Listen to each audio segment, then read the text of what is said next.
take you on the path of where we've been.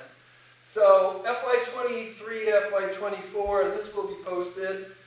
Right, so these are the numbers. This was basically the budget that got approved at town meeting last year. And it's this number, 9128912, that our former business manager has always said, like, this is the cash or check that we ask the town to write. Chapter 70 revenue, required local contribution, that is determined through the state funding formula. Okay? So this is what we received last year. This is what we're expected to receive this year. That's a $275,000 difference. That's fantastic, but that is not keeping up with inflation or any of those things that I talked about. That's about 2.5% increase right there. So our grant and revolving offsets plus ESSER. ESSER is the federal stimulus money that school districts receives for the pandemic. It must be spent by September of 2024, and we are on track to spend that money.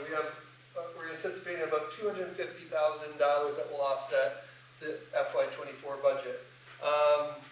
You know, unfortunately, again, I don't want to keep saying what we don't get, but there's a number of districts that are having trouble spending their ESSER money. Granby's not one of them. It just so happens that the districts that are having trouble spending their ESSER money are also receiving the Chapter 70 revenue increase that Granby's not. So above that minimum, that $30 per pupil. So really, factors to consider, the funding formula again caps inflation at 4.5%. 14% increase, additional students and out-of-district placements, the cost of utilities, contractual agreements, that increase in students in high needs. This is going to tell you right here, we're starting at a deficit. When you look at this number, based on what we got last year, this increase is not going to cover all of the things that we need. So it has certainly felt a little rushed this year because the governor's budget came out about 6 weeks later with the new governor in place. They get a little bit more time. So we didn't get the final information until late February, early March. I do want to recognize that the schools do generate some revenue, and we turn that right around to offset the next year's budget. This is the revenue that the schools are generating. So our school choice in, again, this doesn't take away what we have school choice out either, but so basically we're using about $1.9 million, 20% of our budget, to offset the FY24 budget. So that is in addition to the Chapter 78 from the state and the required town allocation. This one here, again, this ESSER money, this goes away. Okay? So this goes away after this year. That's $250,000 that we have this year that we won't have to spend next year. Athletics revolving helps offset our athletics program, our athletics budget, entitlement grants, special education, and we'll talk a little bit more about those things as we move through the presentation. So where did we start? So I'll be clear, that's not a true deficit. Okay, that's $2.2 million deficit. That is partially because we do ask principals and department heads to give a best case scenario wish list budget. There is reason for that. When funding might shift or grants become available, we can go back to that list, and instead of having to say like, oh, we have this money now, what we intended, we needed this additional teacher, this additional support service, these new materials, this additional training. Unfortunately, those things got cut out of our budget. Now we have this grant funding, or another resource has made itself available. We're going to go back to that list, right? So the reason that we start there is because we want to be able to go back to that list. So it's not a true $2.2 million in cuts that need to be made or reductions that need to be made, but that was our starting point. So we went through and made a first round of reductions for FY24. So these reductions, this is basically the department that they came out of, and this is how much in the initial round of reductions. This totals about $785,000. About $250,000 of that is actual cuts from FY23, cuts or reductions from FY23 to FY24.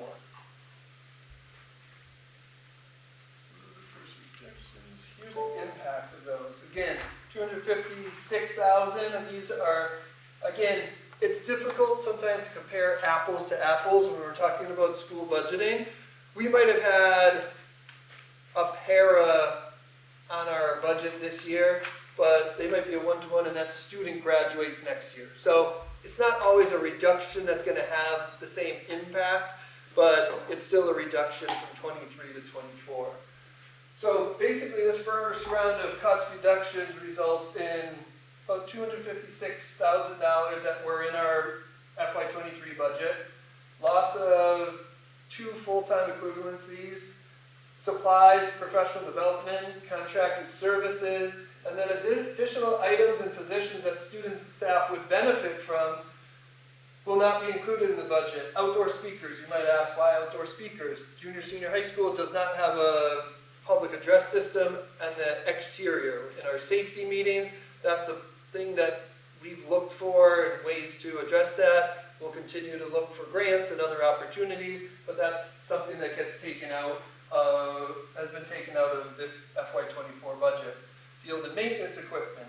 Again, we're asking for a wish list. They're building things in that they anticipate needing. Really, this deficit here is, like, if we could have everything we feel we need for students, every support, every material, right? This is probably more what it looks like. New teaching positions, both principals try to build in new teaching positions, additional reading support, math intervention, world languages at the junior, senior high school. Unfortunately, those are things that weren't able to be kept in the budget. Athletic director built in the athletic trainer position. This is not a requirement right now, but there's a lot of talk throughout the state that will become a requirement, and the contracted services for that are not cost effective either. So this is one of those things that we have on our radar, but how we end up getting there in the end is still yet to be determined. So after the first round of cuts, we're down to about $1.4 million in deficit. So what do we do from there? Leadership team, myself, we start to go back to work. Leadership teams talking to each other, people in their schools, departments, where might we be able to find some additional savings? We went through a second round of reductions. This round of reductions resulted in about $540,000. Potential impacts here. So now, if we're comparing FY23 budget to FY24, there's $720,000 that was in our current budget that is not anticipated to be in the FY24 budget. Again, it's not always apples to apples. The impact might be different for different people and different things, but still that's a pretty significant number. This results in the loss of 4.8 FTEs. That brings us to 6.8. And at this point, when we're looking that deep, it includes instructional staff, administration, paraprofessionals, contracted services. We've been trying to meet with with staff to say, like, this isn't about anybody losing their job. There are people who may retire. There are people who might leave the district on their own, make the choice to go somewhere else, or have maybe leaving the profession, moving. Right? So some of these can be absorbed through attrition. And the reason that we are calling them FTEs is because it's not about people and positions. It's about, these are the positions, once our budget is approved, then it's our job to go back and look and say, this is what we have, this is what we need, how do we make it all work? So this could reduce the amount of technology that we're able to purchase, and the assessment platform that we pay for is also on this list. Again, These are potential, there might be other revenue sources that we could find or grants that we could find to bring some of these back, and those are the things that we look for. Now, we've been through 2 rounds of those cuts and reductions, and we're down to about a gap of $869,000. Still pretty large. So where do we go from here? We continue to collaborate with town leadership. In FY23, the town of Granby allocated an additional $600,000 for the school budget. All right, I don't know if that is something the town would be willing to do again. Essentially, it's up to the town voters, you know, whether it ends up on the article or it has to ask for additional money on the town meeting floor. Those are all things that we're working through right now. But we've had open dialogue with the town administrator, with the select board. We met with the finance committee last week, and we've shared this information with them. We've also identified in our special ed revolving account $100,000 that we've built into the budget to offset special education costs. That's fantastic. The concern is that $100,000 doesn't automatically get replenished. So will we make it back? How will we make it back? Those are some of the questions that we have. We do anticipate, because a lot of the rise in costs is in special education, that we'll eventually get more money back in our circuit breaker. But to explain that, we probably need a whole nother hour-long meeting. And essentially, you get paid a year out. So FY24, you get reimbursed in FY25. And it's 75% of the total cost if they hit a certain amount of money. So it's a somewhat complicated formula. So if the town were willing to do what they did last year and utilize the $100,000, this brings the gap to $170,000. So still a gap, still a deficit. I mentioned before that the OSD set the out-of-district placement rate at 14% for FY24. There is talk, the governor did file a supplemental budget order about 2 weeks ago to help potentially offset some of this cost. There is a push from the Superintendent's Association to hold districts harmless. We are projecting for our FY24, if you took 14% from our total out-of-district costs, that number comes to $168,000. If that were to happen, and it is an if, again, back to like this is built on projections, that would essentially help close that gap. Some unknowns there. Does it happen before town meeting? Does it happen at all? Do all districts get held harmless? Does the state really set it up so there's a group that are winners and losers and some districts miss out? Those are still some unknowns, and there's some unknowns in the language that was built in around that. So again, as we're trying to build the budget for FY24, there are a number of unknowns. So this is all our work to date, and I want to be clear, the reason that I tried to take us down that journey a little bit was to say, we recognize that the town of Granby can't offset our budget by $1.4 million, $1.6 million. Like, that's not reasonable. That's not our ask. That is not, we are not looking to fight with police and fire and highway about where the budget goes. We know we need to work together and be responsible in our planning. And this, I hope, demonstrates like some hard work and some hard decisions have gone into these numbers. And again, there still might be work that needs to be done. I will say that if the budget got approved without that $169,000, we would be asking for basically $333,000 or a 3.65% increase from 23. When you're looking at the total school budget, a 3.65 increase, while it is a lot of money, is not a gargantuan ask when you look at how the factors of inflation, 8%, 9%, things like that, right? Will we get there? Will we get it done in that way? That is still an unknown, unfortunately. This is what that budget looks like. Again, this is small print at this point, with that $169,000 deficit.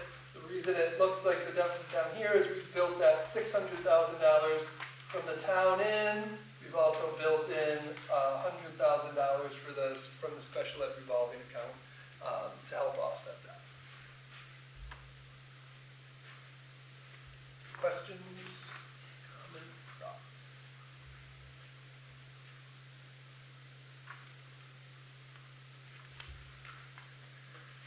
The high needs students versus special education, is it the same cohort of students? Could be. So special education is one category that would put a student in that high needs category. L, economically disadvantaged, foster. So that 11% increase that we're talking about is what we've been saying right along, like the increase in L and is the poverty increase students Yep. fall in that as well, Yep. right? Yep. And the poverty increase was 5 or 6% or something? Sounds right. I don't remember exactly, but that does sound right. Okay, because I just wasn't sure, I just wanted to make sure that. Yeah, high needs, it's if they hit one of a number of categories, and those, you've touched on 4 or 5 of them.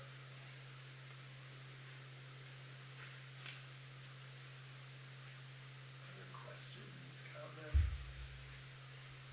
You all can ask questions too. Yes.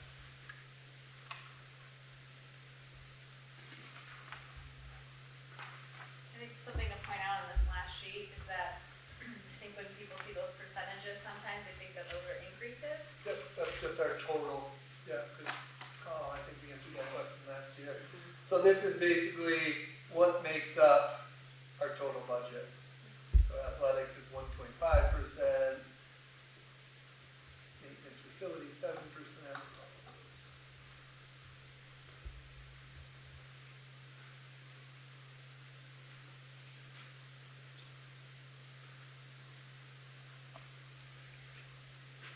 You know, again, like if I go back to one of the first slides, a lot of these budget drivers are just things that they're not specific to schools, that's happening everywhere. Schools aren't the only places that they're impacted, that are impacted by them.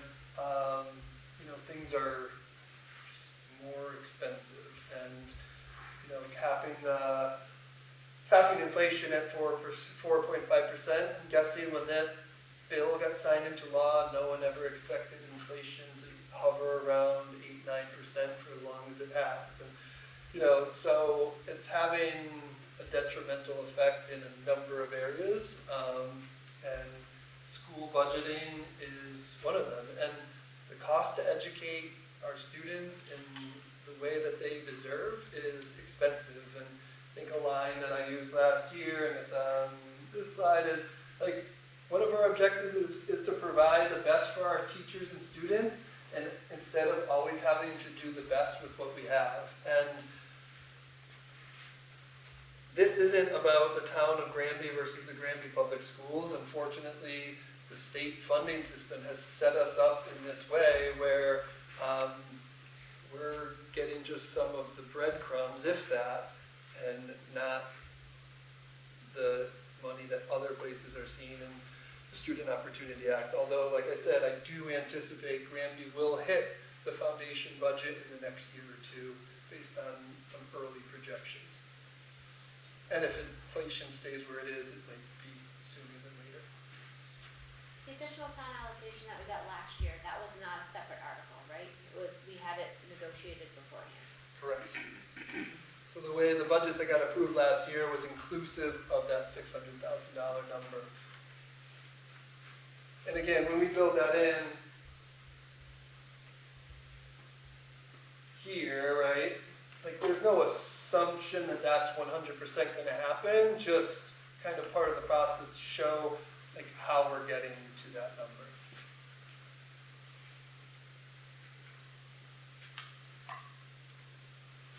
Right. There's no more questions. questions, certainly I can be available between now and town meeting on May 8th. Happy to make myself available if people have questions. We will get this posted. We do have a public hearing on the budget next week. Public hearing is intended to be, again, by design, less interactive, but if there's clarity needed, we can certainly do our best to provide that. And we're going to continue our work, and like I've said, I think my job Is that next Tuesday, yes, next Tuesday at 6 o'clock, back here. You know, I think my job and the school committees is to advocate for what our students need and how we serve their interests. You know, and that's not to take away from any other department. We recognize different department heads and different leaders have different priorities, and all we can do is advocate for our students and staff. So appreciate people coming, and if people have questions along the way, please don't hesitate to reach out. Okay, we're gonna call our meeting to order. Good evening, everyone. The time is 6:36 on Tuesday, March 28th, and I'd like to call this meeting to order. Our first order of business is recognition of the recipients of the John and Abigail Adams Scholarship. So I gotta make sure everyone else comes in. Susan, do you want to read the names?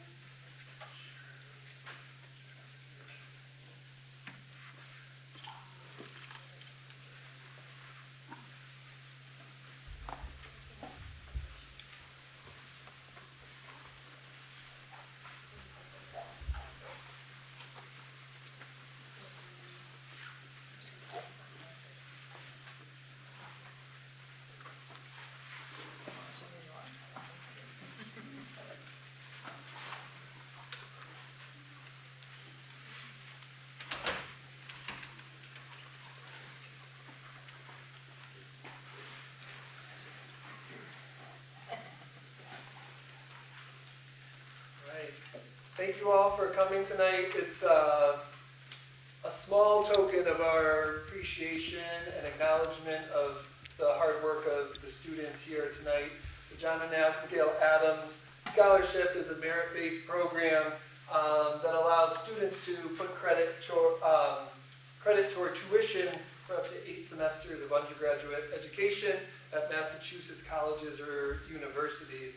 But the credit to them is the way that students achieve this is by being in the top 20% of their cohort in MCAS. And it's a rigorous test. This group did not even have to take MCAS. They were the only group since 2003 that was not required to take MCAS.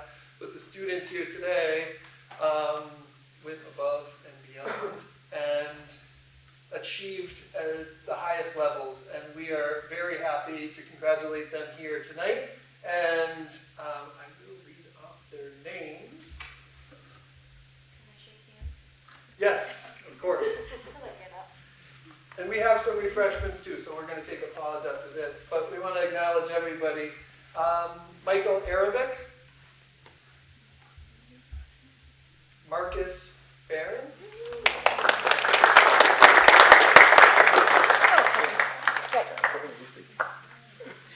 Eva Bartos,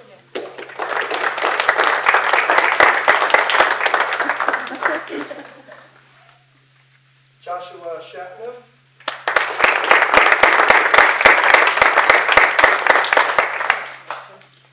Adam Flaherty,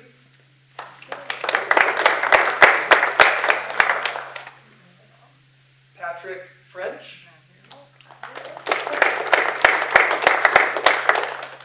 Griffin Funk,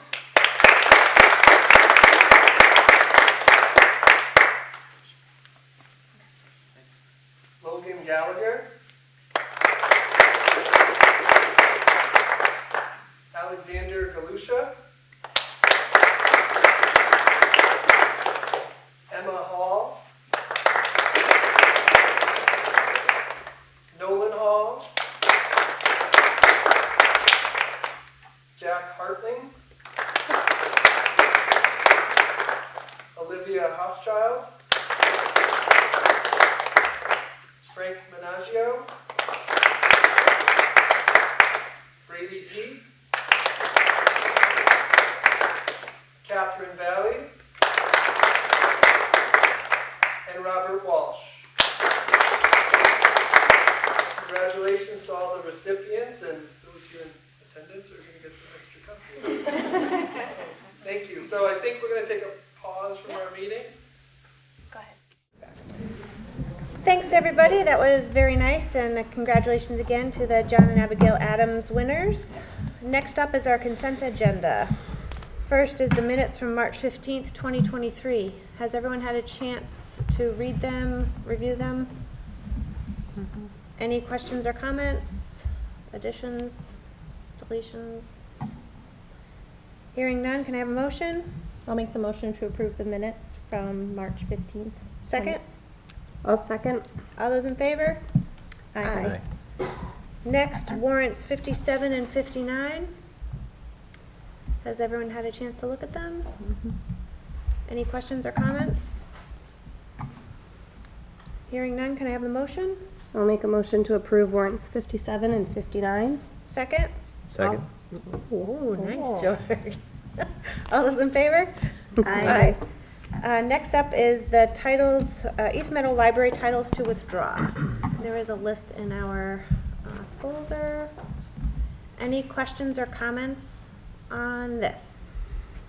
I do have a couple of questions. When it says outdated, is it, I understand what outdated means, but do we have, like, there's a Little House on the Prairie book? Is it just because no one's reading it? Does anybody know? Or is it just like? I don't know. I've looked at those in the past, and I thought at the time a lot of them were related to history or something had changed. So that one I'm not sure specifically. It may just mean the book is, but I think she uses a different. Yeah, because If there's it's in some that say disrepair. damaged Yeah. or whatever, but, or it's Laura Ingalls Wilder, and so Yeah, I was just wondering what that, I guess, outdated. Okay, let's never mind that. Outdated, published in 97. Ouch. So are they just not using that? And what's the I know. process? I Like, hope remember, it's not Little House on the Prairie. remember That was last my favorite time book. when we vote, like, what do they donate them? Do they throw them in the recycling? Well, I think some of the ones that Some of were those are damaged, right? damaged, But they the- would, but I think they were donating them, but I can't remember, so that was a Remember question. the first And then, there's one from like 1975, 1976, and those are outdated, so I'm vintage 1974, so that's fabulous.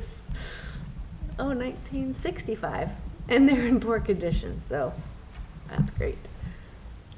I can't give it up, I take this personal.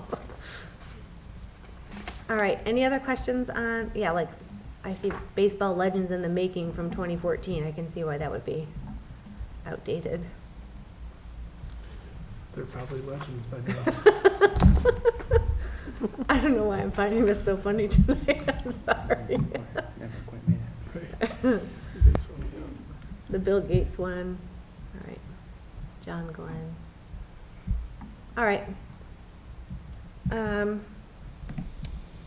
Do we want to vote on it despite the questions, or do we want to just, go ahead? It doesn't It's really. up to you. I've written down some of the questions, and I know that she has a process that she follows, so it's something that I'll try to get and include in the update this week. What do you all think? Personally, I'm comfortable moving forward. I'm sure it's the same process. Yeah. They're not gonna. Just checking. Can I have a motion? I'll make the motion to approve the East Meadow Library titles to withdraw that as presented. Can I have a second? I'll second. All those in favor? Aye. Next up is visitors' comment. Any citizen wishing to speak before the committee must sign in with the administrative assistant prior to the opening of the regular session of the school committee. The visitor will identify themselves by name and address and shall speak for no longer than 3 minutes. For anyone who is unable to sign in ahead of time, we ask that you clearly state your name and address so that this information can be included in the record for the meeting. I don't think we have any visitors. We're gonna do, Project 351, and then we'll have Marcus for, our student rep update.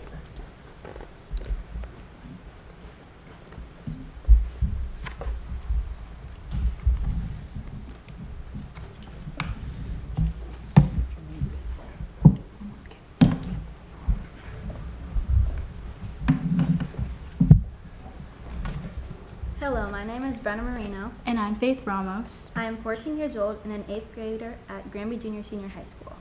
In September, I got asked to be an ambassador for Project 351. I knew almost nothing about this organization. I didn't realize how much it would impact my life and those around me. Project 351 is an independent, nonprofit organization that builds a movement of youth-led service by engaging an unsung hero from each of Massachusetts' 351 cities and towns in the Commonwealth. Project 351's mission is to build a movement of youth-led service that can transform communities, elevate kindness, and advance opportunities by investing in the courage and compassion for 8th grade unsung heroes and quiet leaders. Our vision is to keep forming generations of courageous, compassionate, and skilled leaders who unite in service to advance the values of community, the aspirations of opportunity, the tenets of civic responsibility, and the dignity and potential of every individual. Project 351 values kindness, compassion, humility, and gratitude. These core values can clearly see in each and every ambassador carefully selected to be in this impactful organization. Our journey as ambassadors includes Launch Day, a clothing drive partnered with Kratos of Crayons, Hope and Gratitude Walk to support nonprofits, Reunion, 9/11 service, and the campaign to end hunger, as you will see in the next few slides. As you will see here, where you can see Brenna in many wonderful photos at launch day. Mine was sadly online because we had COVID. Right now, our clothing drive is happening until this Friday. You can donate gently used clothing or new clothing in sizes infant to adult medium. We have a drop-off boxes at East Meadow and the high school. If you would like to as well, you may drop the clothing at my house. Just see me with any questions. I encourage you to donate because every small item impacts a child in need. You never know what someone is going through, and by donating, you create an impact. You are leaving a positive footprint in this world. If you would like to follow our journey, we have an Instagram page called Project351_Granby. With this, I leave you with an inspiring quote from my service heroes, Martin Luther King Jr. and Coretta Scott King. When you are willing to make sacrifices for a great cause, you will never be alone. Together, we can make a change. Let's move forward together. Thank you. Thank you. Any questions? So I know there's a bin here at the East Meadow too. What are the sizing for the clothing again? Infant to adult medium.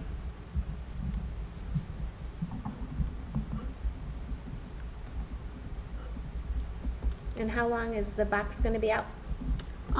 It's out until this Friday, but I don't have to bring them to like the drop-off place until like April 7th. So. Okay.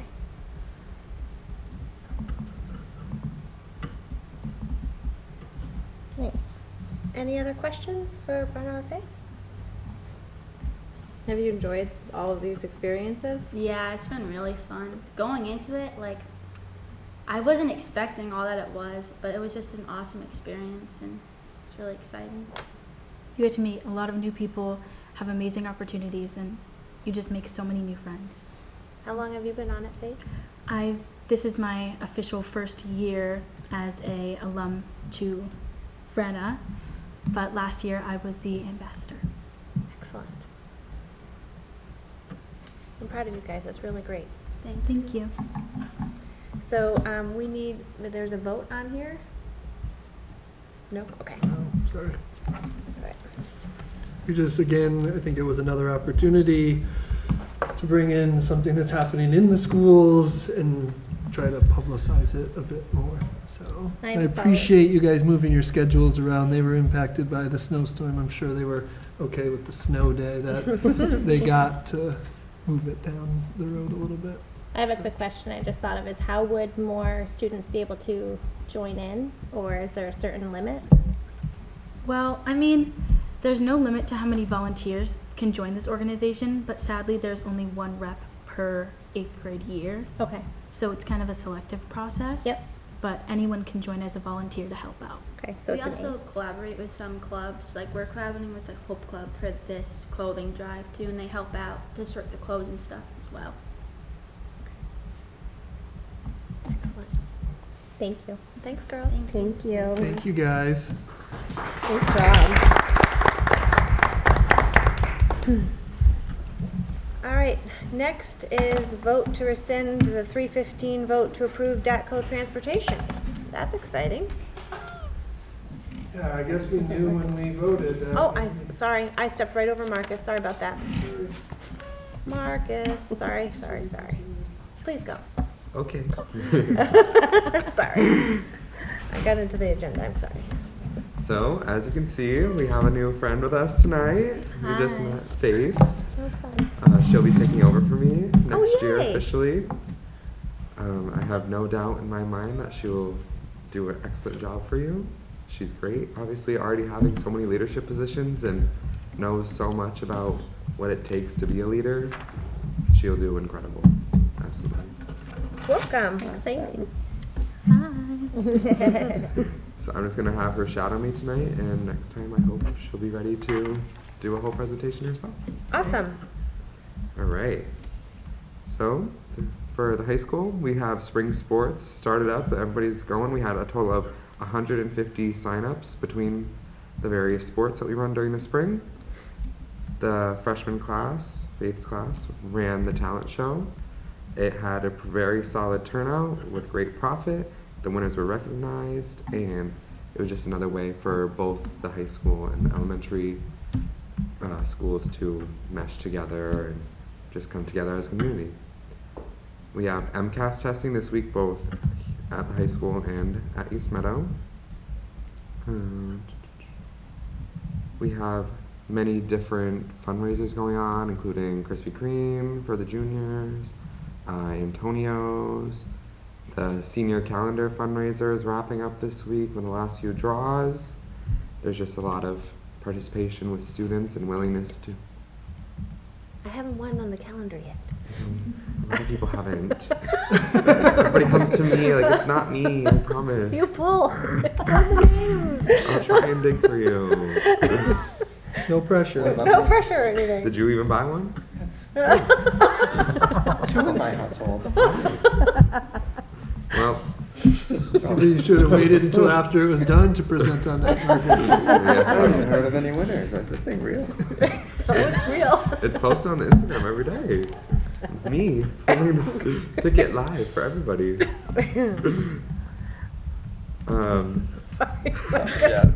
Sidetrack. We have the first iteration for next year's schedule, master schedule, which is way ahead of previous years. Usually we don't see that until after April break.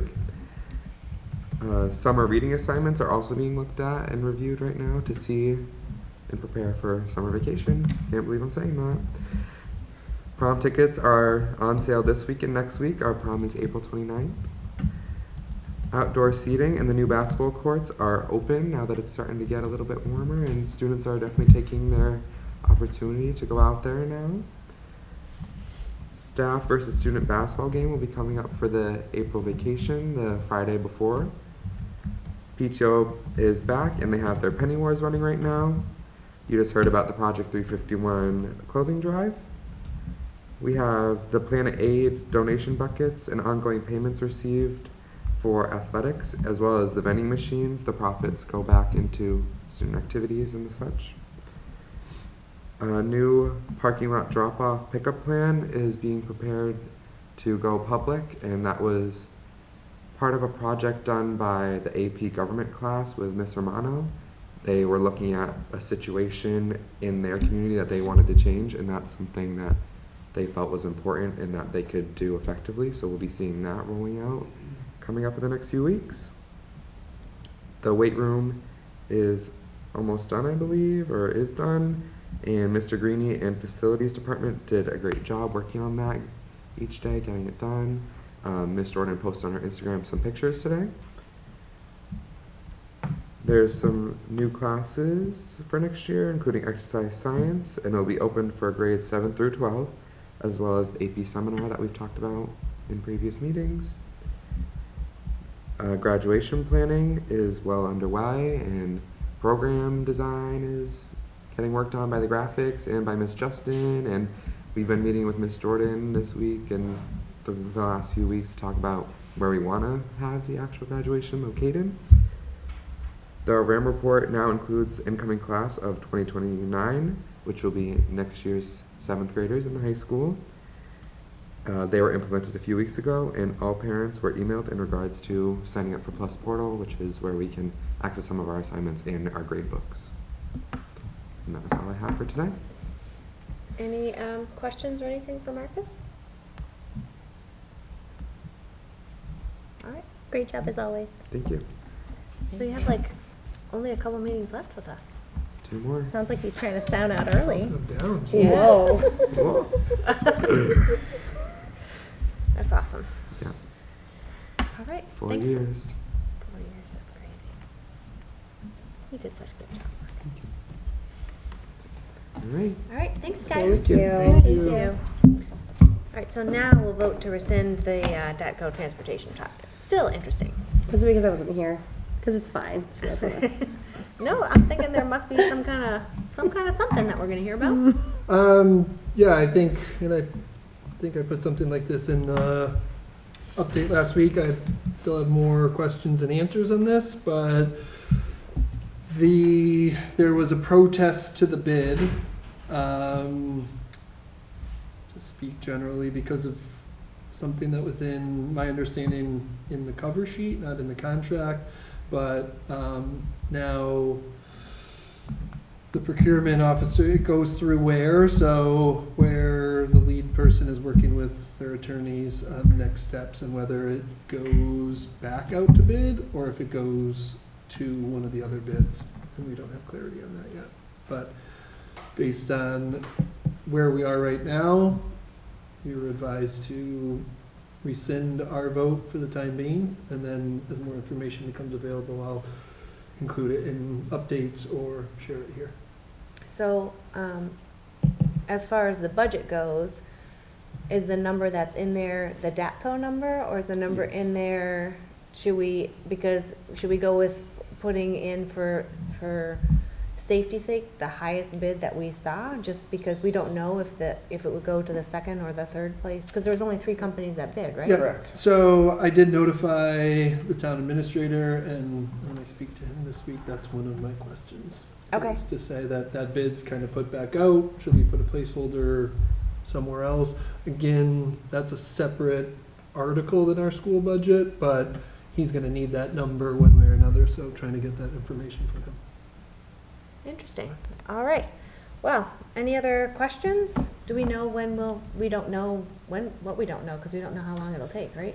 Right. It sounded like at one point it might go back out to bid, and then it wasn't going back out to bid, and so for now we're just rescinding our vote. All right. I'll take the motion to rescind the vote. I'll make a motion to rescind the March 15th, 23 vote to approve the DATCO transportation contract. Can I have a second? I'll second. All those in favor? Aye. All right. We'll keep us posted. I certainly will. All right. Next up is the school health services grant.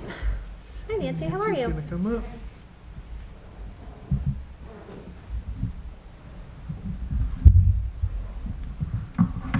So we applied for the Comprehensive School Health Services Affiliated Grant in November through the Department of Public Health, and we learned in January that we were awarded the grant. It's supposed to address inequities and disparities in the community. Our focus with the funding, which is $30,000 at present, it will be lasting for 6 years, pending funds being available through the government. We're not sure if it'll be consistently $30,000 every year, but to help relieve some of the burdens from the school nurses, especially regarding right now our focus for case management. And then we're going to reevaluate at the end of the school year and see where the needs are in addressing those things and kind of repurpose how we're thinking of using the funding, but currently that's what we're doing right now. So addressing like chronic absenteeism, support for our students who are ELs, homelessness, mental health, any special health care needs, and then our rescreening referral process. So if students were found to have failed our rescreens, and we send home letters following up with those families to see if they need extra support. So it's kind of where our focus is right now, but next year we'll see where we're at and what we need to do. So it's a good amount of money to help us do that work. That's excellent. So you said it's 30,000 for this year, but the balance of the grant is for 6 years. So, but we don't know what the funding amount will be for each of the additional 5 years. Correct. Okay. Initially, when we put it in, there was no budget amount of like minimum to maximum amount that was being offered. And from my understanding from the school health unit director, all the districts that applied that were awarded all got $30,000. So again, it'll depend on what we're allotted, but that definitely helps in times like this where we're dealing with inflation and other things that will impact the budget. That's excellent. So do we need to vote to accept the grant, or? Yes, yeah, that Okay. one, I think that's where the vote was That was the intended vote to be. supposed to be, okay. Any other questions for Nancy on this grant? If not, I'll take the motion. I'll make the motion to accept the school health services grant. Can I have a second? I'll second. All those in favor? Aye. Excellent. Thank you. Thank you, Thank Nancy. you, Nancy. Okay, next up is the tiered focus monitoring report. Ms. Shepherd. Good evening. As you might recall, I was here a couple months ago now to discuss the tiered focus monitoring that was being conducted by DESE regarding special education and civil rights, as well as our English language learners program in the district. I put in your folders the 2 reports that we received from DESE after they conducted the we did our self-assessment and then our follow-up on-site review this spring. So what's, I think, really pleasing news is with regards to our special education compliance and for civil rights as well. The DESE found that we were found to be in compliance with all the criteria reviewed, and there was no corrective action plan required. So just so you know, DESE, just as a reminder, DESE has looks at the district for different areas over a 6-year span. So there's Group A, which is what we went through, which addresses student identification, IEP development, equal opportunity, and program and support services. And then in 3 years from now, we'll go through the Group B process, which is more around licensure, professional development, and oversight. And then again, in 3 years from there, we'll go back to these indicators that we just went through. So great news there, and lots of hard work by the team, and really pleased to be in the position that we're in right now for special education and civil rights. Do you guys have any questions about that report? So I guess I do have one. So I'm looking on page 10 of the tiered focus monitoring PDF, and it's the last one with the chart. And so I'm only seeing one. There should be 2. One is tiered focus monitoring report, and that one, there's an E, and the second page has ELE, and I'll talk about that one and that as well. And then the other one is the special education one. Are you referring to the indicators? yeah, the indicators, there's one that says non-compliant, Yep. but no further action is required. And so Yeah, so if that's- we could just talk through that real quick. Sure, no problem. So, so while DESE finds that we were in compliance, they have these other this other tracking tool. So my apologies for not bringing this up. Where on indicator 12, which is the transition from early childhood, like early intervention to school age programming, we have to meet certain timelines. They have to be able to like start services on their 3rd birthday, and we we had 2 records, and one of the records unfortunately wasn't in compliance, so therefore we had a non-compliance check, but that's already been rectified. They were able to review our records and see that that was the only record that we had that was that issue. It's just that if they have any at all, they have to check it off. So we created a plan and to address those issues. We had received the referral late, unfortunately, and we didn't have many school days until the child turned 3. So that had hindered the team's ability to get everything together in time and have that meeting. And so that's why we had that, but we're all set now. They closed that.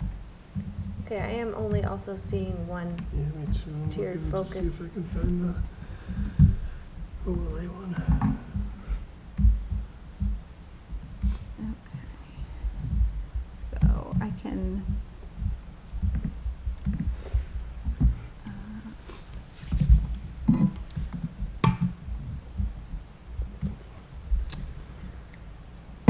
No. So I had, I'm missing the OLA one. I'm looking for it again. do you want me to get it to Jacqueline for the folder and I can still talk about it? I was gonna say, yeah, both of them. I just We're had one missing, pop yeah. up. No, it's George's, made a Word document or something of the other. Oh, welcome. I do that. It It's should, usually mine. Oh, I see a Word document just popped up. which Granby, and then And there's like Gram- it's like- OEL yeah. in there. That's the other one. It's weird that it's a. Oh, that is.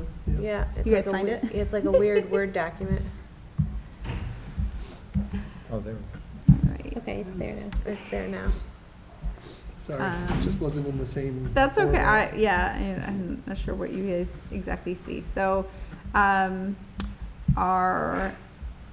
English language learners program, which is monitored by the Office of Language Acquisition, also does a piece. They used to be all together, and then they've kind of broken off to do our tiered focus monitoring kind of with a separate group of people. And there are 12 indicator criteria that were reviewed this year. We did largely do well. We were considered to have implemented all of them, with the exception of one which was partially implemented, which was ELE 14. So lots of great work in the ELE department and throughout our schools on ensuring we're meeting the requirements. The one that's partially implemented is regarding the sheltered English immersion endorsement data regarding core academic teachers, and where it states that most of our staff are SEI endorsed, but some are not. It's only 2, and both are on plans this year to complete their coursework and to get endorsed. So that was we're almost there with completing that work there. Okay. You guys have any questions? I know you probably need a minute to look at it.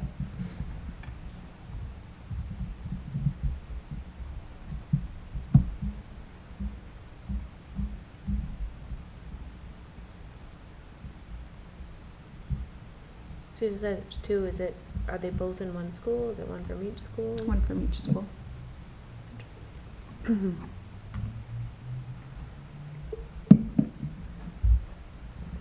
So is it a new requirement, not a new requirement, but do we look for that as far as like when we're hiring and different things? Does it have Yeah. to be done in so many It's years required or for months your or days? license now.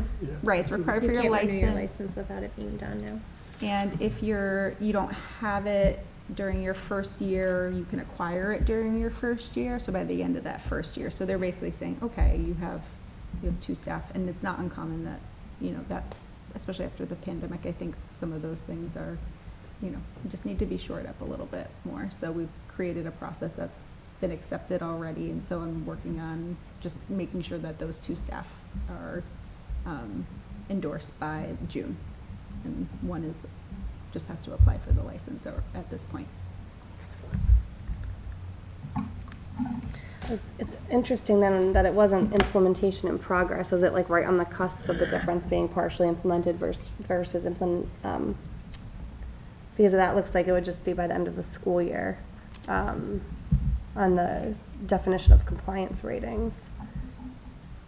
Substantially met, and yeah, Right? I know. Isn't You're that right. like, I know. it's kind I of don't know. I'm unfortunate. not- It's little, but it's like, oh, we're right there. At this point, I said, okay, I'm Right, yeah. right. But within that definition. Right, you're you right. You do foresee it being by the end of the year. Yes, Right. absolutely. And Excellent. I don't think all districts who get, partially implemented, get all their staff there by the end of the year. Right. Based on what I've learned as I've gone through this process, but they just want to know that your process and procedures include the things that support staff to do that, which we are, articulating in our, when we're hiring people too. And that's gone into some other work that we've done this year too.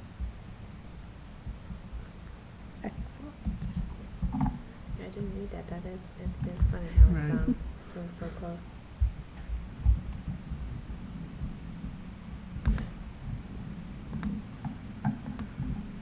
All right, any other questions on this? Excellent job. Thank you. Thank you. Just want to thank Megan and her team. The work that goes in both prep through the self-assessment, through the site visit is overwhelming. So appreciate her really taking this and the team that she works with, making sure that we're in good standing. So thank you. Thanks.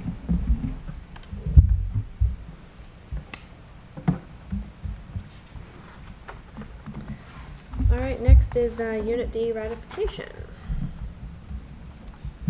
So the settlement agreement is in your folder, I believe. Mm-hmm. Yep. Again, like last time, if there are questions or discussion, we should go into executive session. But this is what's in the settlement, and then Kimberly has drafted the updated contract. We've looked at it, and it was being shared with the GEA for their review. And they've already voted on this They one? voted on March 15th, yes. And what was the vote? Unanimous.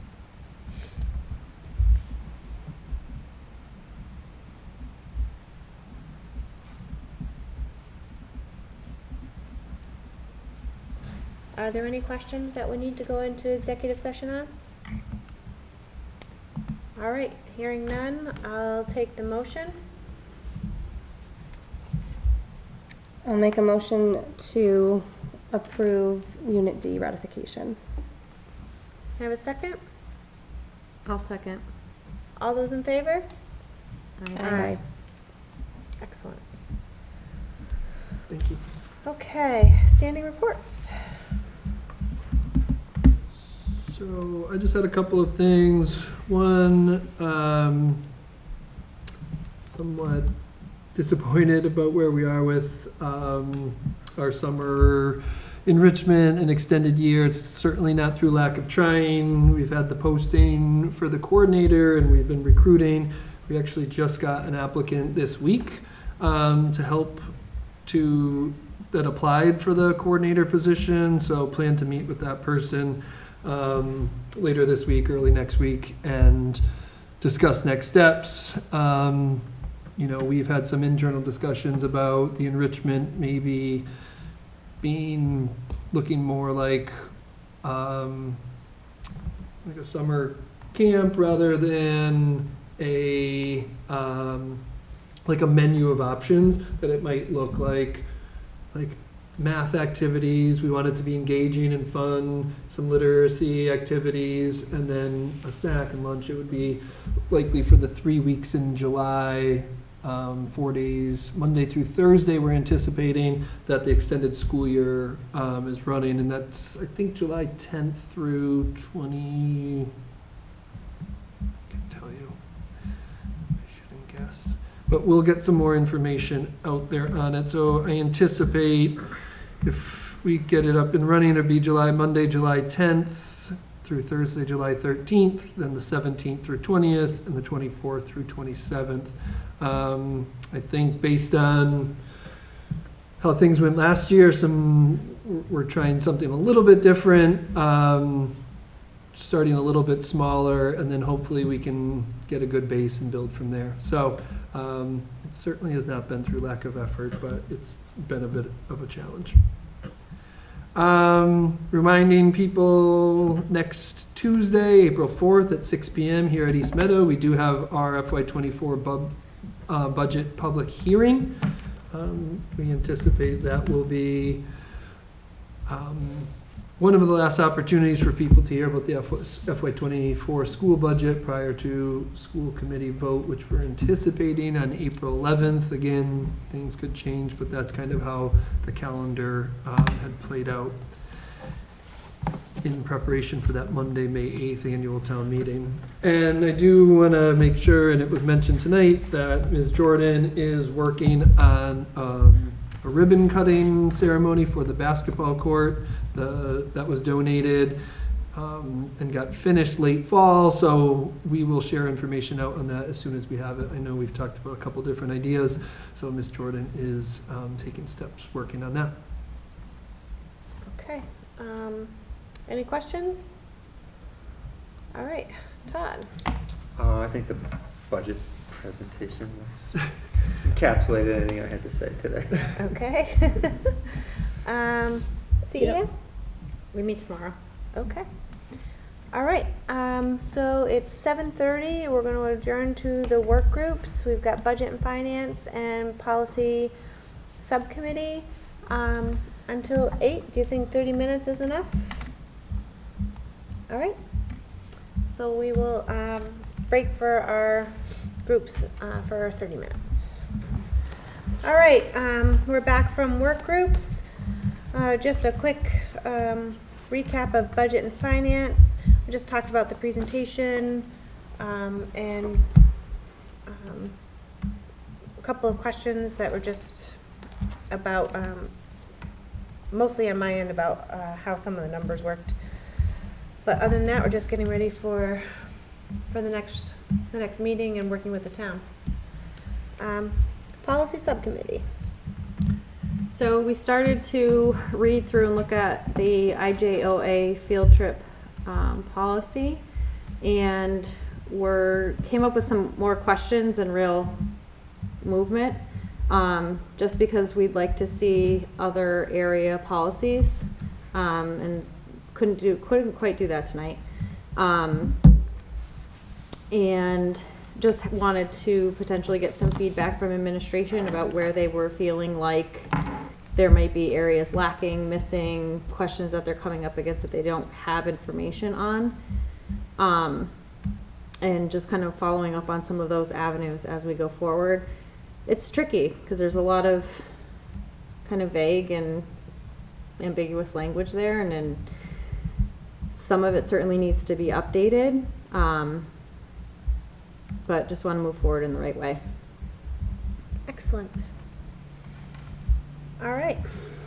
Bless you. Excuse me. Anything else on either of the work groups? Okay, so our next meeting is not until April 11th, but we have the public hearing on the 4th. Is there anything that we want to have on the agenda for the 11th? Hopefully approve the FY24 budget. Mm-hmm. I know we don't usually do we need to get this done? So the I do have a question as far as the budget approval process. We will approve the budget, but if there's anything that drastically happens with regards to, you know, movement on the end of the state, do we have to then have a quick meeting to amend our voted budget? And do we have the deadline we need to have all of that information to the town by? Or would we just make the amendment on the floor based on the Good question. I think it's something we need to talk to Chris about, just because all of these, you know, with the budget coming out 6 weeks later, I'm concerned, and there's all this talk about all these other moving parts. You know, if we have to make an amendment on the floor, I'd rather have it be like pre-printed and ready to go rather than trying to, you know, write it out and scroll it out on a piece of paper. And it wouldn't be like us asking for any, you know, if we have to ask for additional money or whatever, that's something different, but this would be, you know, based on the state.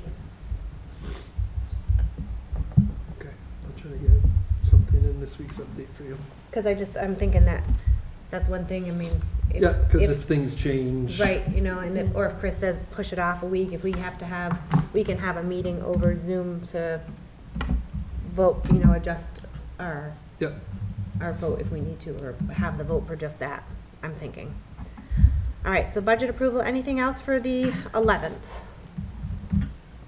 All right, well, I'm sure we'll have some things between now and then that we can add. I'm sure. All right, if there's nothing else, we'll vote to go into executive session? Yeah? Okay. We'll vote to enter into executive session under Massachusetts General Law, Chapter 30A, Section 21, Part A3, to discuss strategy with regard to collective bargaining, as doing so in an open session may have a detrimental effect on the bargaining position of the committee. The committee will not return to open session. Ms. Bartos? Aye. Ms. Parent? Aye. Mr. Belkey? Aye. Ms. Hudak? Yes. Ms. Pelletier? Aye. All right. Thanks, everybody.